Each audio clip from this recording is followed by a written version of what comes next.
नमस्कार मित्रांनो. तर आपण शेतामध्ये आलेलो आहे मित्रांनो. तर पाहू शकता तुम्ही, आपण पाणी भरायचं काम सुरुवात केली मित्रांनो. तर बॅकग्राऊंडला दिसत आहे ते पूर्ण आपलं वाटाणा आहे मित्रांनो.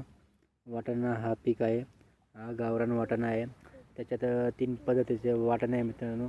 एक आहे आपला हिरवा वाटाणा, एक आहे सफेद वाटाणा आणि एक आहे आपला गावरान वाटाणा. त्याला थोडेसे त्याचे काळे दाणे असतात मित्रांनो. तर असे 2-3 प्रकारचे आपण वाटाणा पेरणी केलेली मित्रांनो. खूप छान पद्धतीने आहे. त्याला आपण खत वगैरे दिलेलं आहे आणि खत देऊन त्याला आपण पाणी भरत आहोत. पाहू शकता तुम्ही, पाणी सुरुवात केली पाण्याची त्याला. तर आपण वेळेवर पाणी देत आहोत आणि वेळेवर खत पण दिलेलं आहे मित्रांनो. खूप दिवसापासून त्याला आपण आलो पाणी भरायला आणि पाहू शकता त्याला फुलं पण आलेले आहे. पाहू शकता त्याला आता वाटाणा लागायची तयारी सुरुवात झालेली आहे मित्रांनो. फुलं आलं म्हणजे वाटाणा लागणार आहे मित्रांनो. तो व्हिडिओ आवडला तर लाईक शेअर कमेंट करा आणि चॅनल सबस्क्राईब करा. जय जवान जय किसान.